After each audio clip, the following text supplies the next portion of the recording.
अब आगे बढ़ते हैं, खबर राजस्थान से है। राजस्थान के अलवर में 300 साल पुराने मंदिर तोड़े जाने का फैसला किसका था, यह बड़ा सवाल है।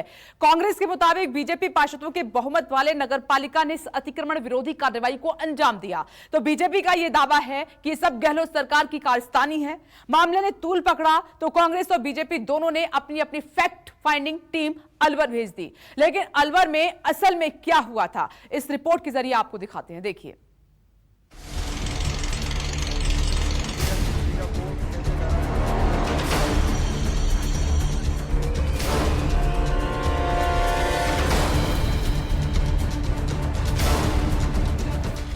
भगवान भोलेनाथ का 300 साल पुराना यही वो मंदिर है जिस पर बुलडोजर चलने से स्थानीय लोगों में भारी गुस्सा है।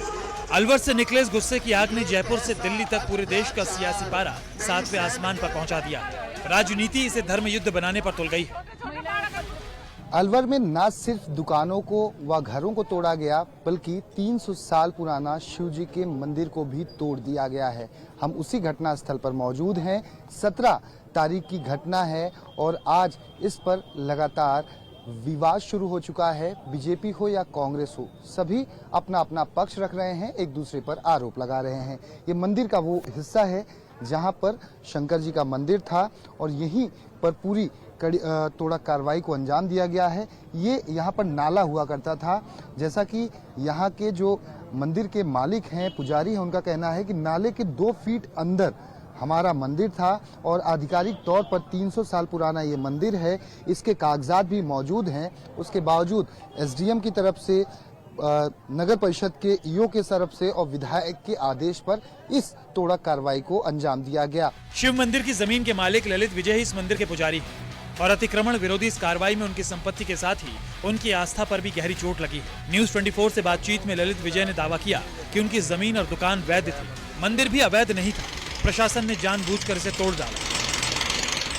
जो विवाद खड़ा हुआ 17 तारीख को तोड़ा कार्रवाई के बाद, आखिर इसमें भूमिका किसकी स्पष्ट हो सकी है कि किसकी गलती थी? प्रशासन की गलती है। इसके अंदर प्रशासन ने बिल्कुल अनदेखी करके ये काम किया गया है। आंख बंद करके, एसडीएम साहब कहते हैं मेरी आंख बंद है, मेरे कान बंद है, सिर्फ काम चालू है, बस और कुछ नहीं है। आप हट जाइए, नहीं आपके ऊपर बुलडोजर चल जाएगा। इतना डरा दिया, इतना टॉर्चर किया कि शायद ही कभी किसी ने टॉर्चर किया हो। ये एसडीएम साहब और ईओ साहब की सरासर मनमानी है। एमएलए साहब कहते हैं कि बोया पेड़ बबूल का तो आम कहाँ से होए। आप मकसद क्या था इसका, भावना क्या थी कहने की? पेड़ ही ऐसा बो दिया तो मैं क्या करूं इस चीज का। तुमने बीजेपी की बोर्ड बना दी, अब मैं क्या करूं इस चीज का। मेरे को 34 पार्षद ले आओ, मैं भी कांग्रेस की बोर्ड बनवा देता हूं, आपका काम रुक जाएगा, टूटना बंद हो जाएगा। मैं गवर्नमेंट कांग्रेस से पूछता हूँ कहाँ का न्याय है आखिरकार। 24 घंटे के अंदर 34 मेंबर कहाँ से लाएगी जनता। ललित विजय के मुताबिक स्थानीय एसडीएम केशव कुमार मीणा, नगर पालिका सीईओ बनवारी लाल मीणा, स्थानीय विधायक जौहरी लाल मीणा के आदेश से ये कार्रवाई हुई है और आम आदमी, कांग्रेस और बीजेपी की सियासी लड़ाई में पिसकर मर गए। रोजी रोजगार सब चौपट हो गया। ललित विजय की माने तो उनके पास सारे जरूरी कागजात मौजूद थे। 2005 के हाईकोर्ट के आदेश की कॉपी भी थी, लेकिन प्रशासन ने उनकी एक न सुनी, सब कुछ नष्ट कर दिया। वो कहते हैं कि जब तुमने पेड़ ही बबूल का बो दिया तो आम कहाँ से पाओगे। जब तुमने बोर्ड ही बीजेपी की बना दी तो मैं क्या करूँगा इस चीज़ का। ये बीजेपी की बोर्ड का फैसला है, जबकि बीजेपी की बोर्ड ने ऐसा कोई फैसला नहीं लिया कि आप इसको इतना तोड़ दीजिए, इतना लीगल को भी तोड़ दीजिए।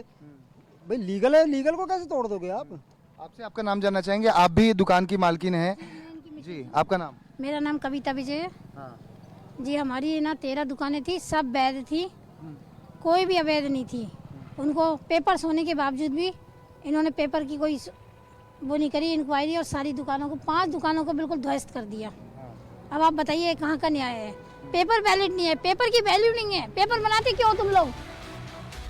अलवर में नगरीय मास्टर प्लान में विकास को बढ़ावा देने के नाम पर सराय बाजार में 85 मकानों और दुकानों पर बुलडोजर चला, जिससे कई परिवारों के आशियाने खत्म हो गए। रोजी रोटी का गंभीर संकट खड़ा हो गया है।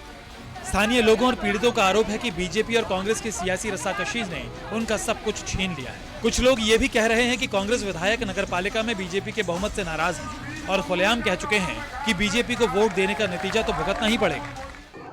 आज जो ये वातावरण किया है जो आपको कर्मों का फल है, बोया बीज बबूल का तो आम कहाँ से कहा है। हालांकि कांग्रेस का कहना है कि नगर पालिका में बीजेपी का बहुमत है और बीजेपी पार्षदों ने सर्वसम्मति से अतिक्रमण हटाने का फैसला किया था।